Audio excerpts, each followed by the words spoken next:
प्यारे बच्चों, इस वीडियो में हम कक्षा 5 की जो हिंदी की पाठ्य पुस्तक है, जिसको वाटिका के नाम से जाना जा रहा है, उसके चौथे पाठ सरिता नामक पाठ के आज हम प्रश्नोत्तर इस वीडियो में करेंगे।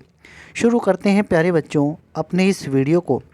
हमारा सबसे पहला प्रश्न है बोध प्रश्न, उत्तर लिखिए। इन प्रश्नों के आपको उत्तर लिखने हैं। सबसे पहला प्रश्न है, सरिता का जल कहाँ से आता है? इस प्रश्न के उत्तर में आप लिखेंगे, सरिता का जल हिमालय की चोटी पर जमी बर्फ के पिघलने से आता है। कहाँ से आता है? सरिता का जल हिमालय की चोटी पर जमी बर्फ के पिघलने से आता है। देखते हैं अगले प्रश्न को। ख, सरिता का जल रात दिन बहते हुए कौन सा कार्य करता है? इस प्रश्न के उत्तर में आपको लिखना है, सरिता का जल दिन रात पहाड़ की चट्टानों से होकर कंकड़ पत्थर से गुजरते हुए बहता रहता है, मानो वह पृथ्वी का हृदय धो रहा हो। अब बढ़ते हैं अपने अगले प्रश्न की तरफ। प्रश्न ग, क्या है हमारा प्रश्न? पथिक सरिता के जल से किस प्रकार सुख पाता है? इस प्रश्न के उत्तर में आपको लिखना है, प्यासा पथिक नदी के मीठे जल को पीकर आनंद की अनुभूति करता है। अब देखते हैं अगले प्रश्न को। प्रश्न घ, कवि ने जननी के अंतस्थल को कोमल क्यों कहा है? कवि ने जननी के अंतस्थल को कोमल क्यों कहा है? इस प्रश्न के उत्तर में आपको क्या लिखना है प्यारे बच्चों? कवि ने धरती के भूभाग की तुलना माँ के कोमल हृदय से की है। जैसे माता का हृदय स्नेह से भरा होता है, उसी प्रकार धरती माँ के हृदय में जल रूपी स्नेह का अपार भंडार छुपा है। तो इस प्रश्न के उत्तर में आपको ये लिखना है। अब बात करते हैं अपने नेक्स्ट प्रश्न की। अंग है, सरिता के जल को तन का चंचल क्यों कहा गया है? सरिता के जल को तन का चंचल क्यों कहा गया है? इस प्रश्न का उत्तर है, कवि ने सरिता के जल को तन का चंचल कहा है क्योंकि जल का गुण ही चंचलता है। क्योंकि जल का गुण ही है चंचलता। अब बात करते हैं प्यारे बच्चों अपने दूसरे प्रश्न की। दूसरा प्रश्न क्या है हमारा? नीचे लिखी पंक्तियों का भाव स्पष्ट कीजिए। पहली पंक्ति है हमारी, तन का चंचल मन का विह्वल, यह लघु सरिता का बहता जल। इसका भावार्थ क्या है, मतलब इसका अर्थ क्या है? कवि कहता है कि जिस प्रकार कोई शरीर से चंचल और मन से व्याकुल बालक का व्यवहार होता है, उसी प्रकार इस नदी के जल का भी व्यवहार परिलक्षित हो रहा है। अब देखते हैं इससे आगे और क्या है पंक्तियाँ जिनका हमें अर्थ बताना है।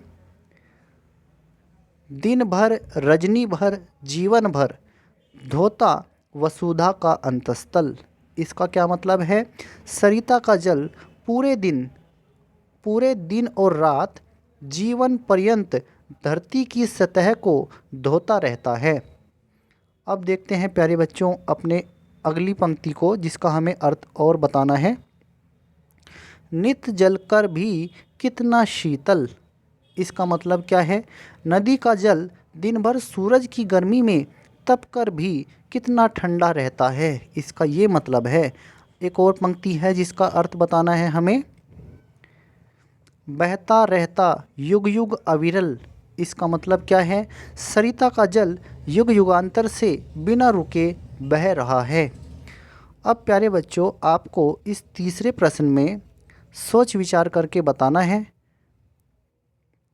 क्या कारण है नदियों का जल उद्गम स्थल पर शुद्ध होता है जो आगे चलकर प्रदूषित हो जाता है? ऐसा क्यों होता है? तो प्यारे बच्चों आपको ये समझना चाहिए कि ज़्यादातर सभी बड़े शहर नदियों के किनारे ही बसे हैं। शहर का सारा गंदा पानी नालों से होकर नदियों में ही गिरता है। यही कारण है कि नदियों का पानी प्रदूषित हो जाता है। जहाँ से नदियाँ निकलती हैं वहाँ से तो इनका पानी बहुत ही शुद्ध होता है, लेकिन जब ये मानव बस्तियों से, मानव जहाँ रहता है वहाँ शहरों से गुजरती हैं तो इनमें गंदा पानी, कचरा मिला दिया जाता है, जिससे इनका पानी गंदा हो जाता है। अब बात करते हैं प्यारे बच्चों, भाषा के रंग, इस पाठ का जो व्याकरण वाला भाग है, जो भाषा के रंग के नाम से इसमें दिया जाता है। प्रश्न 4, अब देखते हैं इसमें क्या करना है। कै प्रश्न है, कल कल, छल छल समान ध्वनि के शब्द हैं जिनका एक साथ दोहरा प्रयोग हुआ है, इससे भाषा में सुंदरता बढ़ी है। कविता में आए इस प्रकार के अन्य शब्द लिखिए। इस तरह के और क्या क्या शब्द आए हैं कविता में? दिन भर, रजनी भर, जीवन भर, उतर उतर, गिर गिर, कंकड़ कंकड़, पिघल पिघल और युग युग, ये भी शब्द कविता में एक साथ प्रयोग किए गए हैं। अब देखते हैं नेक्स्ट प्रश्न है इसमें, कविता की पंक्तियों के अंत में समान तुक वाले शब्द आए हैं। विकल, निकल, जल, छल, इस प्रकार समान तुक वाले शब्दों के जोड़े बनाइए। समान ध्वनि वाले, समान तुक वाले, या फिर हम इनको तुकांत शब्द भी कहते हैं। तो इस तरह के कुछ शब्द हैं, जैसे पिघल विमल, वत्सल अंतस्थल, उतर पर, ये तुकांत शब्द हैं। अब इसमें प्यारे बच्चों हमारा तीसरा प्रश्न है, भाषा के रंग में गए। कविता में सरिता के जल के लिए अनेक विशेषण शब्दों का प्रयोग हुआ है। जैसे जो सरिता का जल है उसके लिए कौन कौन से विशेषण शब्द हुए हैं इस्तेमाल, जैसे शीतल, निर्मल आदि। ऐसे ही 5 और विशेषण शब्दों को कविता से ढूंढकर लिखिए। पहले तो आपको पता होना चाहिए कि विशेषण शब्द होते क्या हैं। वो शब्द जो संज्ञा या सर्वनाम की विशेषता बताते हैं उन्हें विशेषण शब्द कहते हैं। जैसे हमने एक वाक्य लिखा, रामू मोटा है। ये हमने वाक्य लिखा, रामू मोटा है। तो आप पूछेंगे कि इसमें संज्ञा क्या है? संज्ञा तो इसमें है रामू, और विशेषण क्या है इसमें? मोटा। रामू कैसा है?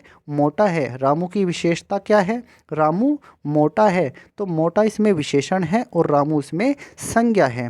अब प्यारे बच्चों, कविता के आधार पर जो कविता में शब्द इस्तेमाल किए गए हैं वो विशेषण शब्द कौन कौन से हैं? जैसे चंचल, विमल, दूध सा, हिम का जल, मृदु जल, मृदु जल, करुणा जल।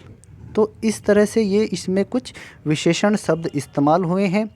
अब बात करते हैं प्यारे बच्चों पर्यायवाची शब्दों की। 2 पर्यायवाची शब्द लिखिए। जैसे सरिता का नदी, तरंगिणी, ऐसे ही पर्वत का हो जाएगा पहाड़, गिर, जल का हो जाएगा पानी, नीर। अब यहाँ पर ये हमने लिख दिए हैं, इसमें ये 2 बार आ गया है इसमें।